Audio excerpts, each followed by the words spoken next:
Magandang buhay mga ka-good news. Meron tayong dalawang balita rito tungkol sa mga sinasabi ni Lila de Lima sa saloobin ni Presidenteng Marcos para kay Digong. At ang pangalawang balita rito ay tungkol sa paglalagay ng Amerika ng napakaraming missiles sa Northern Luzon. So umpisahan natin to dito kay Lila de Lima. Na iba yung kanyang nagiging public announcement na walang jurisdiction at hindi ko hayaan na isa-serve yung warrant of arrest sa kanya. Hindi ko basta-basta isusuko si Duterte kasi nga walang jurisdiction. Dagdag ni De Lima bilang Pangulo ng Bansa, gusto rin ni Marcos na may managot sa madugong drug war noong nakaraang administrasyon at hustisya na rin aniya ito sa mga naging biktima. Ayaw lang umano ni PBBM na isa publiko ang kanyang posisyon sa pagbibigay ng hustisya sa mga biktima ng war on drugs ni Duterte dahil sa ilang mga kadahilanan. Ito ang mahirap sa dalawang kampong ito na nagbanggaan kasi dating kaalyado. Kaya meron silang parang covenant. Kaya hindi pwedeng magsasalita itong isa ng masama sa isa. Pero ang isa ay tumitira.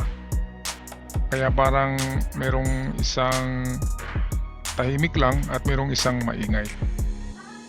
Okay, at ganyan lang talaga sa politika.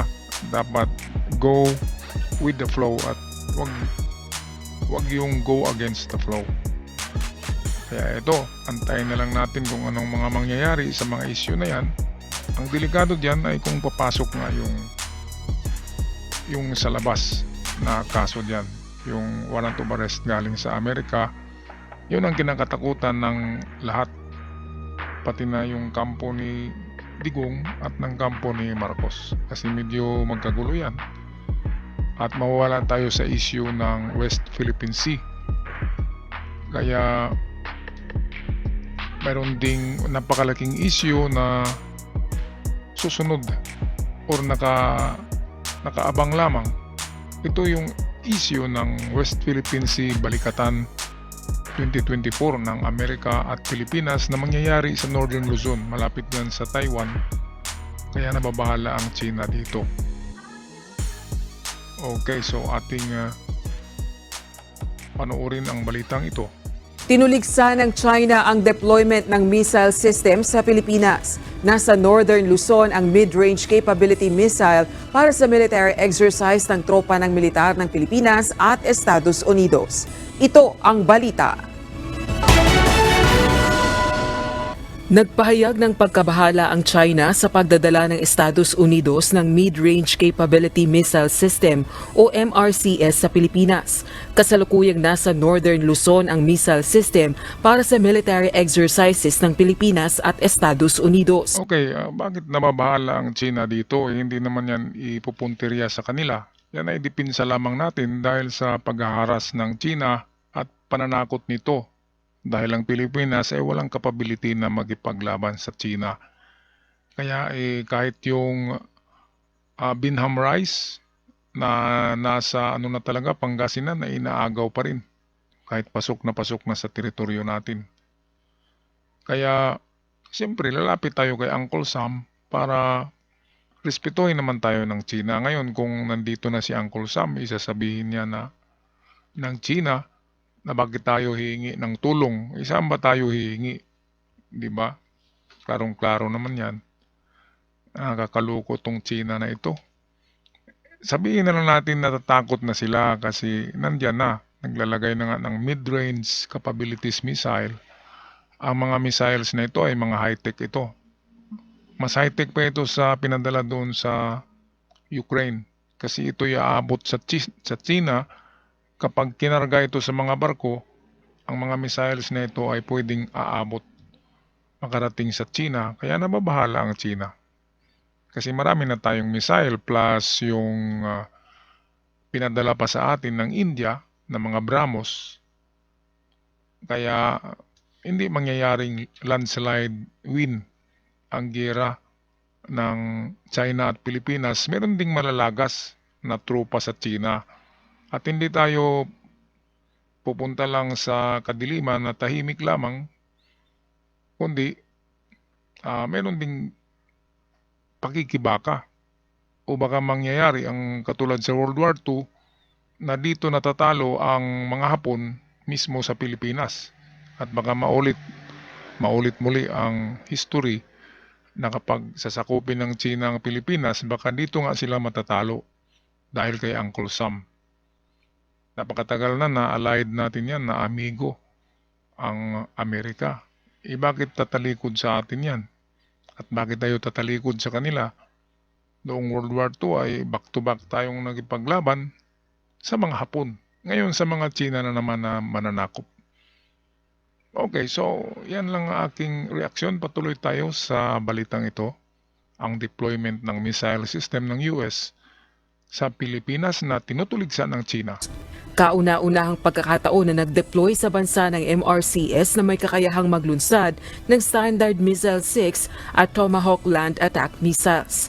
Ayon kay Chinese Foreign Ministry spokesperson Lin Jian, pinag-iigting nito ang tensyon sa rehiyon at pinalalala ang banta ng misjudgment at miscalculation.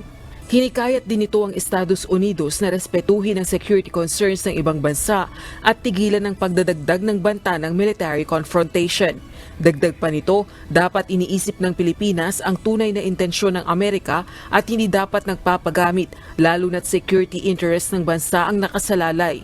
Bukod sa China, kinundin na rin ng Pilipinong nagkakaisa para sa soberanya o Pinas ang US deployment ng Tomahawk missile launcher sa Northern Luzon. Dalawa lang pagpipilian ito, mga ka-good news. Isusurrender natin ng Pilipinas, ang West Philippine Sea, ibigay natin yan sa China. Hindi tayo magipaglaban, tahimik lang tayo. Saan kaya tayo sa dalawa? Sa ipaglalaban natin ang ating bansa, ang ating soberanya, ang ating lupang hinirang, o ibibigay lang natin yan ng libre dahil nangangatog ang ating tuhod sa takot. Pero nandyan ang ating higanting kaibigan, ang Amerika. Alam natin na walang kalaban-laban ng China sa Amerika, kaya takot ang China na mag-install ng maraming missile systems ang Amerika dito sa Northern Luzon. Kasi yan, Northern Luzon na yan ay malapit sa Taiwan, malapit din sa China. O ano, masabi nyo mga good news, tama ba ang desisyon ng ating gobyerno na magipagkaibigan pa rin tayo sa Amerika? At ipaglaban naman tayo ng Amerika dahil nga nandiyan na yung initial na padala nilang mga missile system na aabot yan sa China, sigurado. Ang pangalawang batch niyan ay mga long-range missile na. Kaya dyan natatakot ang China kasi maraming barkong lulubog kapag ginawa nila ang pag-atake sa West Philippine Sea. Ayon kay Pinas spokesperson Antonio Tino, nangangahulugan ng matinding escalation ng US military build-up sa Pilipinas ang deployment ng missile system. Sa pagpapahintulot ni Pangulong Ferdinand Marcos Jr. dito, ipinararating umano nito sa China ang intensyong bigyang daan ang paglulunsad ng Amerika ng mga pag-atake sa China mula sa ating teritoryo. Hindi naman yung balikatan na ginagawa para aatakihin ang China. Yan ay palaging ginagawa noon pa ng Amerika at saka Pilipinas. Kung sakaling magkaroon ng kaaway ang Pilipinas, siyempre allied nation ito ng Amerika, kaya talagang ipaglaban din ni Uncle Sam ang Pilipinas sa sinumang magtangkang agawin ito, dahil ito'y mahalagang strategic country ng Amerika na narito sa Asia. Ganyan lang naman yan. Balance of power in the Asia Pacific. Kapag nakuha tayo ng China, ay mababawasan ng allied or ally ng US dito sa Pacific Ocean. Ay nako, talagang ito, delikadong issue. Itong tinatawag na World War III na ito. Samantala, nilinaw naman ng Balikatan 2024 Executive Agent Colonel Mike Lohico na hindi pa puputukin ang Standard Missile 6 sa isasagawang military exercise. Rosa Licoz, UNTV News and Rescue. Diyos ang aming sandigan, serbisyo publiko ang aming Takot pala yung China sa kapag pinapaputok na yung itong long range missiles na ito ng Amerika. Bakit sila matatakot? Hindi naman ipupunteriya doon sa China. Sila lang yung pinupunteriya tayo. Pati yung mga barko na pinapadala diyan sa West Philippine Sea ay kinakanyo ng tubig. Parang binugbog ka na rin yan. Physical na yan. Kaya dapat sana gantihan din yan para matauhan. Kasi akala talaga ng China ay bahagbuntot ng Pilipinas. Kung lalagyan lang tayo ng makabago, malakas na armas, ay rirespeto yan, sigurado ako. Kasi hindi mangyaring magpabugbog lang ang Pilipino. Gaganti ng gaganti yan dahil ugali natin yan. Re-respect tayo kapag sobrang api, di ba? Okay mga kalugos. So yan lang ang aking mga reaksyon sa ating balitang ito. Ako'y magpapaalam na. God bless us all.